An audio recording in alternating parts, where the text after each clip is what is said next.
Hello everyone, knowledge hub में आप सभी का स्वागत है। इस वीडियो के अंदर हम आपके लिए लेके आए हैं कंपनी लॉ में आपका टॉपिक है प्रोस्पेक्टस। उसके बारे में हम डिस्कस करेंगे इस वीडियो के अंदर, जिसे हम क्रय विवरण कहते हैं, जिसके अंदर कंपनी की सारी डिटेल दी होती है। कंपनी के लिए प्रोस्पेक्टस बनाना ज़रूरी होता है, जिसमें कंपनी के इनकॉर्पोरेशन के बाद क्या करते हैं, पूंजी की जो व्यवस्था करनी पड़ती है। उसके बाद जो भी मतलब कि आपने किया है कंपनी के लिए, वो सारी डिटेल आप किस में लिखते हैं, प्रोस्पेक्टस के अंदर लिखते हैं। अब इसके मीनिंग देखते हैं कि प्रोस्पेक्टस होता क्या है। प्रोस्पेक्टस एनी डॉक्यूमेंट डिस्क्राइब्ड और इशू एज ए प्रोस्पेक्टस। कि प्रोस्पेक्टस क्या है, कोई भी ऐसा प्रलेख जो जिसका वर्णन किया जाता है और इशू किया जाता है as a prospectus. And include or red herring prospectus, जिसमें क्या है, रेड हियरिंग प्रोस्पेक्टस को इंक्लूड किया जाता है। जो कि आपका जो रेड हेयरिंग प्रोस्पेक्टस है वो सेक्शन 32 के अकॉर्डिंग इसको डिफाइन किया गया है। और सेल्फ प्रोस्पेक्टस क्या है, इसको सेक्शन 31 के अंदर डिफाइन किया गया है। और any notice, circular, advertisement or other document inviting offer from the public for the subscription or purchase of any security of a body corporate. तो ये क्या कहता है कि जो आपका क्रय विवरण है, उससे तात्पर्य ऐसे प्रलेख से है जो क्रय विवरण की तरह ही क्या होता है, निर्गमित होता है, इशूड किया जाता है। और इसमें क्या है, इसमें आपका जो सेक्शन 32 में जो लाल हेरिंग प्रोस्पेक्टस दिया गया है, रेड हेरिंग प्रोस्पेक्टस, और सेक्शन 31 में आपका सेल्फ प्रोस्पेक्टस दिया गया है। या कोई भी ऐसा नोटिस जो कि जिसमें आप सर्कुलर को ले सकते हो, एडवर्टाइजमेंट को ले सकते हो, और अदर कोई ऐसा डॉक्यूमेंट यानी कि प्रलेख जो क्या करता है, जनता को निमंत्रित करता है, जो किसी सम्मिलित संघ की संस्था की प्रतिभूतियों में अंशदान अथवा क्रय के लिए क्या करता है, जनता को आमंत्रित करता है। मीन्स कोई भी ऐसा इनविटेशन हो सकता है जो कि क्या करता है, जनता को इनवाइट करता है, किसके लिए, प्रतिभूतियों में अंशदान के लिए, सिक्योरिटीज़ में, सिक्योरिटीज़ को परचेज करने के लिए, सब्सक्रिप्शन देने के लिए। ठीक है, तो ये इसका मीनिंग था, प्रोस्पेक्टस था, कि प्रोस्पेक्टस में क्या है, आपकी सारी डिटेल दी होती है कंपनी से रिलेटेड। ठीक है, और ये जो प्रोस्पेक्टस है, ये आप क्या करते हो, जनता को जारी करते हो। प्रोस्पेक्टस इशूड करते हो जनता को। क्यों इशू करते हैं, ताकि उनको क्या किया जा सके, इनवाइट किया जा सके कंपनी के शेयर्स को परचेज करने के लिए। ठीक है, या कंपनी में पैसा इन्वेस्ट करने के लिए, जिससे कि क्या है, जो आपकी कंपनी है वो क्या कर लेती है, कैपिटल इकट्ठी कर लेती है, कैपिटल को कलेक्ट कर लेती है, कैपिटल की व्यवस्था कर लेती है। ठीक है, अब उसके बाद आता है इसका कंटेंट जो है वो मोस्ट इम्पोर्टेंट टॉपिक माना जाता है। कि जो आपका कंटेंट क्या है प्रोस्पेक्टस का, फर्स्ट आता है डिटेल अबाउट सिग्नेचर।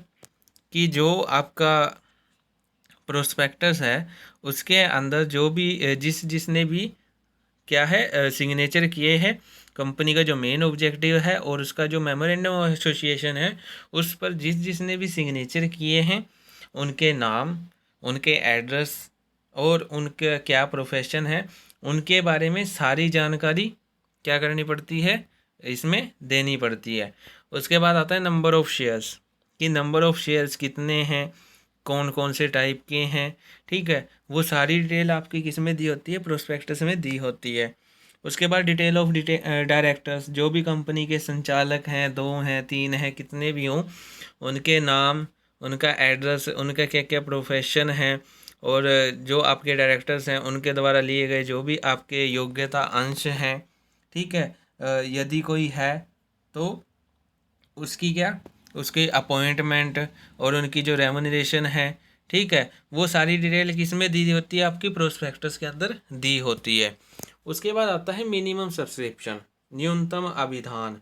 कि जो आपका कंपनी का जो मिनिमम सब्सक्रिप्शन है, उसके बारे में जो भी डिटेल है जो भी आपने अंश क्या करने हैं, आम जनता को निर्गमन करने हैं या निर्गमित कर दिए हैं, उसके लिए न्यूनतम अभिधान की राशि संचालकों की जो आपसी राय होती है, उनका जो ओपिनियन होता है, उससे डिसाइड की जाती है।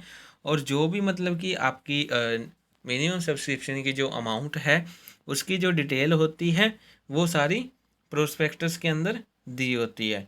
उसके बाद आता है सब्सक्रिप्शन लिस्ट। सब्सक्रिप्शन लिस्ट यानी कि जो आपका सब्सक्रिप्शन लिस्ट है उसके ओपन होने का टाइम, यानी कि खुलने का समय, किस समय सब्सक्रिप्शन लिस्ट दिखाई जाएगी, वो सारा टाइम किस में होता है, प्रोस्पेक्टस के अंदर दिया होता है। उसके बाद आता है अमाउंट पे ऑन एप्लीकेशन एंड अलॉटमेंट, कि आपने एप्लीकेशन और अलॉटमेंट के टाइम जो आपने अमाउंट पे करनी है या आप पे कर चुके हैं, ठीक है, उसके बारे में सारी की सारी इन्फॉर्मेशन किसके बारे में किस में दी जाती है, आपकी प्रोस्पेक्टस में दी जाती है। उसके बाद आता है डिटेल ऑफ अंडरराइटर, कि जो कंपनी के जो अंडरराइटर हैं, जो अभिगोपन हैं, उनके अभिगोपक हैं, उनके बारे में सारी इन्फॉर्मेशन, उनका नाम, उनका पता, या कौन सा डायरेक्टर ने उनको हायर किया है, अपॉइंट किया है, उसके बारे में सारी डिटेल, ये सारा कुछ उनकी किस में लिखा होता है, आपका प्रोस्पेक्टस के अंदर लिखा होता है। उसके बाद अंडरराइटर की कमीशन, की जो आपके अंडरराइटर हैं जिन्होंने काम करवाया है उनकी क्या कमीशन रहेगी या उनकी क्या रेमुनरेशन रहेगी, क्या उनको अमाउंट पे की जाएगी, उसके बारे में सारी डिटेल किसके अंदर दी होती है, आपके प्रोस्पेक्टस के अंदर दी होती है। उसके बाद आता है डिटेल ऑफ वेंडर्स, कि जो आपके वेंडर्स हैं, जो विक्रेता हैं, क्रेता विक्रेता हैं, उनके बारे में सारी इन्फॉर्मेशन, उनके नाम, विक्रेता के नाम, उनका एड्रेस, ठीक है, उनसे रिलेटेड सारी इन्फॉर्मेशन किस में दी होती है, आपकी प्रोस्पेक्टस के अंदर दी होती है, ठीक है। उसके बाद आता है प्रीलिमिनरी एक्सपेंसेस, जो भी प्रीलिमिनरी एक्सपेंसेस दिए गए हैं उनकी अमाउंट, ठीक है, या जो आपके इशू जो एक्सपेंसेस हैं उनके बारे में इंफॉर्मेशन, या जो भी पूर्व अनुमानित जो अमाउंट है एक्सपेंसेस की, पहले से ही अनुमान लगा लिया है, ठीक है, उनके जो अमाउंट होती है वो सारी अमाउंट किसके अंदर डिटेल में दी होती है, प्रोस्पेक्टस के अंदर दी होती है। उसके बाद आता है रेमुनरेशन ऑफ डायरेक्टर्स, की जो आपके डायरेक्टर्स होते हैं, संचालक होते हैं, उनकी रेमुनरेशन के बारे में, उनकी पारिश्रमिक के बारे में सारी इन्फॉर्मेशन किसके अंदर दी होती है, प्रोस्पेक्टस के अंदर दी होती है। उसके बाद आता है बेनिफिट्स टू डायरेक्टर्स, कि जो आपके डायरेक्टर्स हैं या कंपनी के जो प्रमोटर्स हैं, ठीक है, वो पिछले 2 वर्षों से कितनी अमाउंट उनको पे की जा रही है, ठीक है, या उनको कौन कौन से बेनिफिट्स प्रोवाइड करवाए जा रहे हैं, वो सारी इन्फॉर्मेशन किसके अंदर लिखी जाती है, प्रोस्पेक्टस के अंदर लिखी जाती है। उसके बाद आता है डिटेल्स ऑफ ऑडिटर, कि जो कंपनी का जो ऑडिटर होगा, जो आकांक्षक होगा, ऑडिटर यानी कि जो कंपनी के जो अकाउंट्स को क्या करता है, इंस्पेक्ट करता है, उनकी इन्वेस्टिगेशन करता है, उनकी जांच पड़ताल करता है कि सारे अकाउंट सही है या नहीं है, किसी प्रकार की मिसरिप्रेजेंटेशन तो नहीं है, ये सारा कौन चेक करता है, ऑडिटर चेक करता है। तो कंपनी का जो ऑडिटर है उसके बारे में सारी इन्फॉर्मेशन, उसका एड्रेस, उसका नाम क्या है, ठीक है, वो सारी इन्फॉर्मेशन किस में दी होती है, प्रोस्पेक्टस के अंदर दी होती है। उसके बाद right of voting to shareholders, कि जो आपके शेयर होल्डर हैं उनको वोटिंग का राइट है, ठीक है, ये सारी इन्फॉर्मेशन किसके अंदर दी होती है, आपके रेड हेरिंग प्रोस्पेक्टस के अंदर दी होती है। या फिर शेयर होल्डर को जो डिविडेंड दिया जाएगा, लाभों में से जो हिस्सा दिया जाएगा, ठीक है, उनको जो भी कैपिटल दी जाएगी, या जो आपके शेयर होल्डर्स हैं उनको वोटिंग राइट्स दिए जाएंगे, वो सारे जो उनके जो राइट्स होते हैं उनके बारे में सारी इन्फॉर्मेशन किसके अंदर दी होती है, आपकी प्रोस्पेक्टस के अंदर दी होती है। उसके बाद आता है रेस्ट्रिक्शन रिगार्डिंग मीटिंग, कि जो आपका मीटिंग जो बुलाते हैं उनकी क्या क्या रेस्ट्रिक्शंस हैं, किन किन को बोलने का अधिकार है, किन को वोटिंग राइट्स हैं, उनसे रिलेटेड जो भी लिमिटेशंस हैं या जो भी राइट्स हैं, रिस्पॉन्सिबिलिटीज़ हैं, वो सारी किसके अंदर लिखी होती हैं, प्रोस्पेक्टस के अंदर दी होती हैं। उसके बाद आता है टाइम ड्यूरेशन ऑफ कंपनी, कि जो आपकी कंपनी जो है उसका टाइम कितना रहेगा। कि जो आपका अगर आपने मान लीजिए किसी पहले से ही कोई बिजनेस है, अगर आपने उसको परचेज करना है, उसको क्या करना है, आगे चलाना है, जो पहले से ही चला रहा है, ठीक है, तो उस जो प्रोस्पेक्टस है उसमें इस बात का उल्लेख होता है कि जो व्यवसाय है वो कितने टाइम पहले से चला आ रहा है, ठीक है। यदि कंपनी किसी चालू व्यापार को क्या करती है, खरीदना चाहती है, तो जिसे अभी 3 वर्ष ही हुए हैं, तो ऐसे व्यवसाय की वास्तविक अवधि, कि जो भी आपका बिजनेस है जिसको आपने परचेज करना है, आपकी कंपनी ने परचेज करना है, यदि उसे क्या हुए हैं 3 ईयर्स ही हुए हैं चले हुए, ठीक है, तो उससे उसकी जो एक्चुअल जो उसकी डेट है, वास्तविक जो डेट है, रियल डेट है, उसके बारे में सारी इन्फॉर्मेशन किसके अंदर लिखी होती है, प्रोस्पेक्टस के अंदर दी होती है। उसके बाद आता है capitalisation of reserve and surplus, कि जो कंपनी के जो सरप्लस हैं, जो लाभ हैं, जो रिजर्व्स हैं, ठीक है, उनके पूंजीकरण यानी कि उनके कैपिटलाइजेशन का जो विवरण है वो किसके अंदर दिया होता है, या जो कंपनी के जो एसेट्स हैं उनके पुनर्मूल्यांकन, रिवैल्यूएशन से जो भी बेनिफिट मिला है, ठीक है, उसके यूज़ करने का जो मेथड है वो किसके अंदर लिखा होता है, आपके प्रोस्पेक्टस के अंदर लिखा होता है। उसके बाद आता है time and place of inspection, कि जो आपके ऑडिटर हैं उनको इंस्पेक्ट करना है, आपके फर्म को इंस्पेक्ट करना है, उनसे रिलेटेड जो भी मतलब कि इंस्पेक्शन करनी है, उसका टाइम क्या होगा, उसका प्लेस क्या होगा, मीन्स किस टाइम की जाएगी और किस स्थान पर की जाएगी, ठीक है, वो सारी इन्फॉर्मेशन किसके अंदर दी होती है, आपके प्रोस्पेक्टस के अंदर दी होती है। उसके बाद आता है रिपोर्ट गिव बाय ऑडिटर, कि जो ऑडिटर आपका रिपोर्ट देता है उससे रिलेटेड सारी इन्फॉर्मेशन किसके अंदर दी होती है, प्रोस्पेक्टस के अंदर दी होती है। उसके बाद लास्ट पॉइंट आता है last year profit and loss, कि जो आपकी अगर आपने क्या है किसी दूसरी कंपनी को परचेज किया है, किसी दूसरे बिजनेस को परचेज किया है, तो जो ऑलरेडी चल रहा था, ठीक है, तो उससे रिलेटेड लास्ट ईयर की प्रॉफिट एंड लॉस की जो रिपोर्ट है वो किसके अंदर दी होती है, आपके प्रोस्पेक्टस के अंदर दी होती है। तो ये आपका कंटेंट था प्रोस्पेक्टस से रिलेटेड, कि जो आपका प्रोस्पेक्टस है उसकी क्या विषय सामग्री है, क्या उसका कंटेंट है, क्या फॉर्म है, ठीक है। अब उसके बाद आपका आता है legal requirements regarding issue and registration of prospectus, कि जो आपका प्रोस्पेक्टस है उसके रजिस्ट्रेशन और उसके निर्गमन से संबंधित क्या क्या वैधानिक आवश्यकताएं हैं।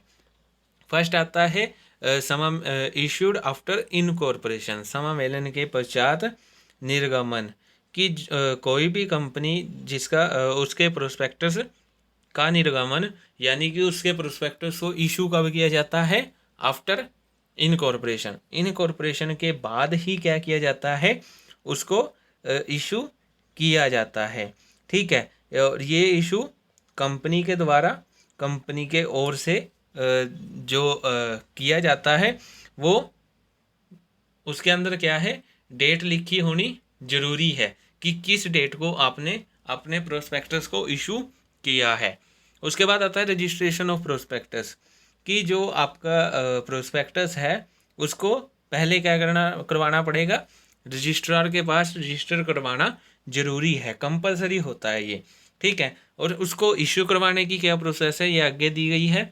फर्स्ट आता है file a copy to registrar, registrar के पास प्रति जमा करवाना, कि सबसे पहले क्या होगा कि प्रत्येक वो पर्सन जो कि आपका क्या है डायरेक्टर के रूप में नॉमिनेट किया गया है, ठीक है, उसके सिग्नेचर आपके प्रोस्पेक्टस के ऊपर होने चाहिए, और यही जो आपका प्रोस्पेक्टस है जो कि जनता को क्या किया जाना है, इशू किया जाना है। लेकिन उससे पहले इसकी एक कॉपी आपको रजिस्ट्रार के पास क्या करवानी पड़ेगी, जमा करवानी पड़ेगी, फाइल करवानी पड़ेगी। उसके बाद क्या कहता है, डॉक्यूमेंट्स डिवाइडेड विद कॉपी, कि जो आप कॉपी जो प्रोस्पेक्टस की रजिस्ट्रार के पास जमा करवाओगे उससे रिलेटेड उसके साथ साथ क्या क्या डॉक्यूमेंट्स आपको लगाने पड़ेंगे, उसकी इन्फॉर्मेशन आपको नीचे दी गई है। फर्स्ट आता है रिटन कंसेंट ऑफ स्पेशलिस्ट, कि यदि आपका कोई ऐसा स्पेशलिस्ट है जिसने कंपनी के प्रोस्पेक्टस में अपनी क्या दिया है, ओपिनियन दिया है, अपनी राय दी है, उसकी रिटन कंसेंट की आपको एक कॉपी प्रोस्पेक्टस के साथ लगानी पड़ेगी। उसके बाद आता है रेमुनरेशन ऑफ मैनेजर्स, की जो आपके प्रबंधक हैं, ठीक है, उनकी रेमुनरेशन, ठीक है, जो भी उनको पारिश्रमिक दी जाती है उससे रिलेटेड आपको एक और कॉपी लगानी पड़ेगी प्रोस्पेक्टस के साथ। उसके बाद आता है कॉपी ऑफ इम्पोर्टेंट कॉन्ट्रैक्ट, महत्वपूर्ण अनुबंधों की प्रति, कि जो आपकी कंपनी है यदि उसने क्या है पिछले 2 वर्षों में कोई इम्पोर्टेंट कॉन्ट्रैक्ट किए हैं तो उससे भी रिलेटेड एक कॉपी आपको प्रोस्पेक्टस के साथ लगानी पड़ेगी। उसके बाद क्या कहता है कि जो आपके ऑडिटर हैं, adjustment in report regarding company position, कि जो आपके ऑडिटर्स हैं उन्होंने क्या किया है, आपकी कंपनी की जांच पड़ताल की है, इंस्पेक्ट आपकी कंपनी को किया गया है। यदि कंपनी की जो पोजीशन है उससे रिलेटेड रिपोर्ट में किसी प्रकार की अगर कोई एडजस्टमेंट की गई है तो उसका विवरण भी आपको रीजन के साथ उसमें प्रोस्पेक्टस में देना पड़ेगा, ठीक है। उसके बाद return consent of auditor and bankers, की जो कंपनी के बैंकर्स हैं या उसके जो लीगली सलाहकार हैं, ब्रोकर हैं, बैंकर्स हैं, ठीक है, उनकी भी रिटर्न कंसेंट की एक कॉपी आपको प्रोस्पेक्टस के साथ रजिस्ट्रार के पास जमा करवानी पड़ेगी। उसके बाद एग्रीमेंट विद अंडर राइटर्स, अगर आपके कोई अंडर राइटर्स हैं जिनके साथ आपने क्या किया है, एग्रीमेंट किया है, तो उनकी भी एक कॉपी आपको प्रोस्पेक्टस के साथ जमा करवानी पड़ेगी। उसके बाद आता है कॉपी ऑफ एप्लीकेशन फॉर्म, की जो आपका प्रोस्पेक्टस है उसके साथ आपको एक एप्लीकेशन फॉर्म की कॉपी भी उसे भरकर उसको फिल करके, एप्लीकेशन फॉर्म को फिल करके जमा करवानी पड़ेगी। उसके बाद आता है इन्फॉर्मेशन ऑन मेन पेज, मुख्य पृष्ठ पर कुछ सूचना आपको देनी पड़ेगी, जिसमें कि क्या है कि आपको लिखना होगा कि प्रोस्पेक्टस की एक जो कॉपी है वो रजिस्ट्री के पास ऑलरेडी रजिस्ट्रेशन के लिए जा चुकी है, ठीक है। ये इन्फॉर्मेशन आपको प्रोस्पेक्टस के मेन जो पेज है उसके ऊपर देना होगा, और उन सारे डॉक्यूमेंट्स की लिस्ट आपको मेन पृष्ठ पर देनी पड़ेगी जो कि आपने प्रविवरण की कॉपी के साथ रजिस्ट्रार को जमा करवाने हैं, ठीक है। तो ये आपके लीगल रिक्वायरमेंट से रिगार्डिंग किसके issue and registration of prospectus से रिलेटेड। अब उसके बाद आपका आता है कि स्कैनिंग ऑफ प्रोस्पेक्टस की, प्रोस्पेक्टस को में क्या क्या देखना जरूरी है। फर्स्ट आता है ओपनिंग लाइन ऑफ प्रोस्पेक्टस, प्रविवरण की प्रारंभिक पंक्तियाँ, कि अगर क्या है कंपनी का प्रोस्पेक्टस रजिस्ट्रार के पास आता है तो उसको सबसे पहले क्या है जो ओपनिंग लाइन होती है उस पर ध्यान देना जरूरी होता है कि उसमें ये जो बात है वो लिखी है या नहीं, कि जो प्रविवरण की एक कॉपी है, प्रोस्पेक्टस की जो कॉपी है वो रजिस्ट्रार के ऑफिस में प्रस्तुत कर दी गई है।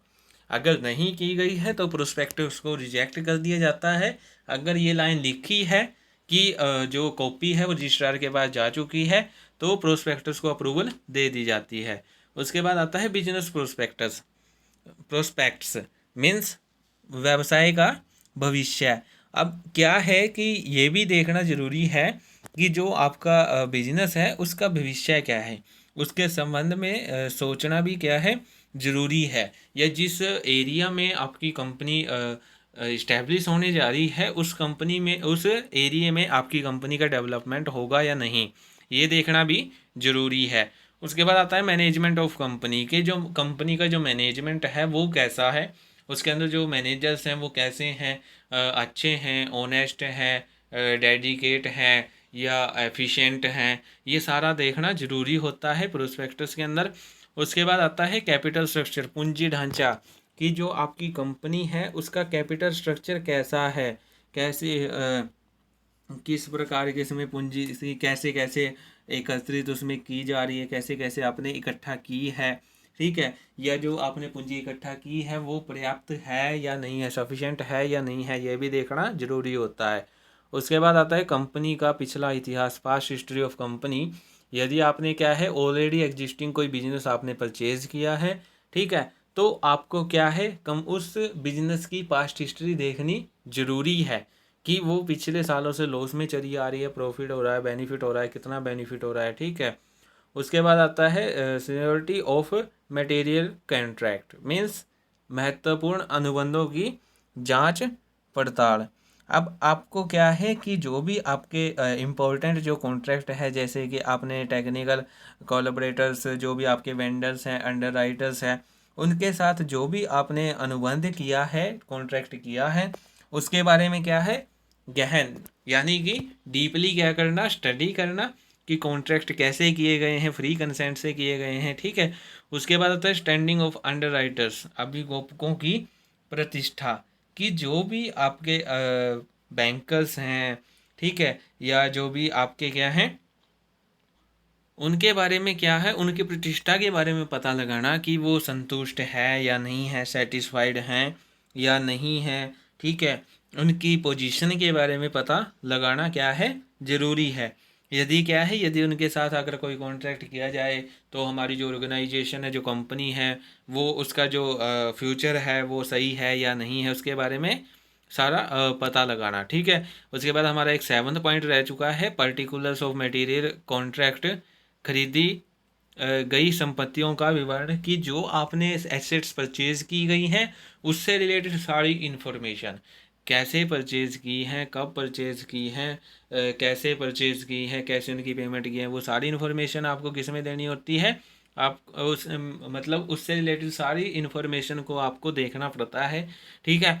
उसके बाद आता है ओपिनियन ऑफ इन्वेस्टमेंट एक्सपर्ट्स, की जो आपके विनियोग के जो विशेषज्ञ हैं उनकी क्या राय है, ठीक है। उनके राय को भी क्या है डीपली क्या करना पड़ता है, स्टडी करना पड़ता है। उसके बाद नेशनल इम्पोर्टेंस चीज़, जो आप कंपनी बना रहे हो या जो आपने प्रोस्पेक्टस है तैयार किया है, उसको स्टडी करते समय ये भी देखना पड़ता है कि जो एक कंपनी है उसका नेशनल जो आपकी इकोनॉमिक्स है, इकोनॉमी है, नेशनल इकोनॉमी है, आर्थिक विकास है, इकोनॉमिक डेवलपमेंट है, उसमें उसका क्या योगदान है, ठीक है, क्या उसका कंट्रीब्यूशन है, उसके बारे में आपको सारा डिटेल में क्या करना पड़ता है, स्टडी करना पड़ता है। उसके बाद कमेंट्स ऑफ न्यूज़पेपर, समाचार पत्रों की टिप्पणी, कि जो आपके समाचार पत्र हैं यानी कि जो कंपनी है, यदि वो क्या करती है अपने प्रोस्पेक्टस को प्रकाशित करती है, ठीक है, तो उसको क्या है जो आपके न्यूज़पेपर्स होते हैं उसके जो संपादक होते हैं वो कंपनी के संबंध में क्या करते हैं, अलग अलग प्रकार से कमेंट्स करते हैं, ठीक है। और इस प्रकार के कमेंट्स से क्या है कंपनी की जो एक्चुअल जो पोजीशन है, ठीक है, उसकी जो मैनेजरियल जो पोजीशन है, मैनेजमेंट जो पोजीशन है, उसके बारे में अंदाज़ा लगाया जा सकता है, ठीक है। तो ये आपका स्कैनिंग था प्रोस्पेक्टस का, कि जो आपका क्रय विवरण है उसका अवलोकन करना भी यानी कि उसका अध्ययन करना भी क्या है ज़रूरी है, और कैसे किया जाता है इसके बारे में डिटेल में हमने पढ़ा। अब उसके बाद आपके कुछ इम्पोर्टेंट टॉपिक्स आते हैं। इम्पोर्टेंट टॉपिक्स यानी कि कुछ छोटे छोटे पॉइंट्स आपके दिए गए थे, जिसमें फर्स्ट आता है गोल्डन रूल्स इन प्रोस्पेक्टस, की जो आपका प्रोस्पेक्टस है उन उसके अंदर आपका एक स्वर्ण नियम दिया होता है, गोल्डन रूल दिया होता है, ठीक है, जिसके बारे में पता होना ज़रूरी है। और ये जो आपका गोल्डन रूल जो होता है, जो आपका स्वर्णिम जो नियम होता है, वो ये कहता है कि जब हम क्रय विवरण को तैयार करते हैं, प्रोस्पेक्टस को प्रिपेयर करते हैं, उस समय जो भी हमने इम्पोर्टेंट जो टर्म्स दी हैं, जो फैक्ट्स दिए हैं, उनका क्या है पूरी ईमानदारी से, ऑनेस्टी से और पूरे निष्पक्षता भाव से, मीन्स पूरी अनपार्शियलिटी से हमें क्या करना है, उस सूचना को दिखाना है। कोई भी इंफॉर्मेशन हमने छिपानी नहीं है कंपनी से रिलेटेड, या किसी भी तरह का हमने मिसरिप्रेजेंटेशन नहीं करना। जो भी आपने कॉन्ट्रैक्ट किया है, जो भी इंफॉर्मेशन आपने देनी है, वो सारी की सारी क्या होनी चाहिए, स्पष्ट होनी चाहिए, एक्सप्रेस फॉर्म में होनी चाहिए, इम्प्लाइड फॉर्म में वो बिल्कुल नहीं होना चाहिए, ठीक है। और ये रूल ये कहता है कि एक कंपनी को अपने जो उसकी इन्फॉर्मेशन है उसके रिगार्डिंग क्या है, सारी इन्फॉर्मेशन सही सही देनी चाहिए। उसके बाद आपका आता है डीम्ड प्रोस्पेक्टस। डीम्ड प्रोस्पेक्टस क्या कहता है? ये प्रोस्पेक्टस ये कहता है कि कई कंपनियां जो होती हैं वो ऐसी होती हैं कि वो खुद ही क्या नहीं करती, खुद ही वो प्रोस्पेक्टस को इशू नहीं करती। वो क्या करती हैं, वो अपने अंश किसी दूसरी कंपनी को बेच देती हैं, किसी दूसरी संस्था को क्या करती हैं, बेच देती हैं, जिसे इशू हाउस कहते हैं। ठीक है। और वो संस्थाएं क्या करती हैं, वो उनको उनके तरफ से पब्लिक को क्या करती हैं, प्रविवरण इशू करती हैं, प्रोस्पेक्टस इशू करती हैं। ठीक है। तो क्या कहता है कि ऐसे डॉक्यूमेंट जो किसी दूसरी संस्था के द्वारा मीन्स दूसरी ऑर्गेनाइजेशन के द्वारा क्या किए जाते हैं, जनता को इनवाइट करने के लिए, अंशों को या आपके जो डिवेंचर्स हैं उनको परचेज करने के लिए इनवाइट किए जाते हैं, वो आपके डीम्ड प्रोस्पेक्टस होते हैं, या वो आपके प्रोस्पेक्टस बाय इम्प्लीकेशन होते हैं। ठीक है। अब उसके बाद आता है सेल्फ, आपका सेल्फ प्रोस्पेक्टस आता है। सेल्फ प्रोस्पेक्टस क्या कहता है कि ये आपका ऐसा प्रोस्पेक्टस होता है जिसे आप प्राइमरी जो प्रपोजल होता है उसकी पोजीशन में आप रजिस्ट्रार के पास इसे क्या करवाते हो, फाइल करवाते हो। ठीक है। और ये ऐसा प्रोस्पेक्टस है जिसमें क्या है, जो भी आपकी इंक्लूडेड जो सिक्योरिटीज़ हैं या जो आपकी सिक्योरिटीज़ का जो वर्ग है उसको क्या है, एक निश्चित अवधि यानी कि एक फिक्स टाइम पीरियड में क्या है, एक से अधिक जो आपके इश्यूज हैं वो बिना किसी दूसरे प्रोस्पेक्टस के बिना किसी दूसरे प्रोस्पेक्टस को इशू किए बिना ही आप क्या कर सकते हो, जो सब्सक्रिप्शन है उसके लिए प्रपोजल कर सकते हो। तो ये प्रोस्पेक्टस क्या है, जो प्राइमरी प्रपोजल के रूप में आप रजिस्ट्रार के पास फाइल करवाते हो। और ये प्रोस्पेक्टस आपका क्या करता है कि जो भी आपकी इंक्लूडेड जो सिक्योरिटीज़ हैं उनको एक फिक्स टाइम पीरियड में एक या अधिक इशू को जो आप करना चाहते हैं, चाहे आप एक सिक्योरिटी इशू करना चाहते हैं या एक से अधिक इशू अगर आप करना चाहते हैं तो उसके लिए किसी दूसरे प्रोस्पेक्टस की आवश्यकता आपको नहीं पड़ती। ठीक है। उसके बाद आपका आता है रेड हेयरिंग प्रोस्पेक्टस। अब रेड हेयरिंग प्रोस्पेक्टस क्या कहता है, जिसमें जो भी आपकी इंक्लूडेड जो सिक्योरिटीज़ हैं उनकी जो क्वांटिटी होती है और उनका जो प्राइस होता है, ठीक है, उनका जो विवरण होता है, जो भी उनकी लिस्ट होती है, वो इसके अंदर आप इंक्लूड नहीं करते रेड हियरिंग प्रोस्पेक्टस के अंदर। रेड हियरिंग प्रोस्पेक्टस जो हैं वो क्या है, जनता को आमंत्रित करने के लिए, पब्लिक को इनवाइट करने के लिए जो आपका एक्चुअल जो प्रोस्पेक्टस होता है उससे पहले क्या किए जाते हैं, इशू किए जाते हैं। ठीक है। और जो आपकी अंशदान की जो सूची है, सब्सक्रिप्शन की जो लिस्ट है, उसके खुलने और उसके प्रपोजल से पहले यानी कि कम से कम 3 दिन पहले जो रेड हियरिंग जो प्रोस्पेक्टस हैं वो रजिस्ट्रार के पास क्या करवाने पड़ते हैं, फाइल करवाने पड़ते हैं। अब उसके बाद आता है प्रोस्पेक्टस ऑफ फॉरेन कंपनीज। मान लीजिए कि कोई ऐसी फॉरेन कंपनी, जो ऐसी कंपनी है जिसका इनकॉर्पोरेशन क्या है, भारत के बाहर हुआ है, इंडिया के बाहर हुआ है। ठीक है। उसके द्वारा जो प्रोस्पेक्टस जो इशू किया जाता है वो आपका प्रोस्पेक्टस ऑफ फॉरेन कंपनी होता है, क्योंकि जैसे कि नाम से ही पता चल रहा है कि फॉरेन कंपनी यानी कि कोई फॉरेन की कंपनी है जिसका क्या है, इनकॉर्पोरेशन इंडिया के बाहर हुआ है। ठीक है। जब वो प्रोस्पेक्टस जो इशू करती है वो आपका प्रोस्पेक्टस ऑफ फॉरेन कंपनी होता है।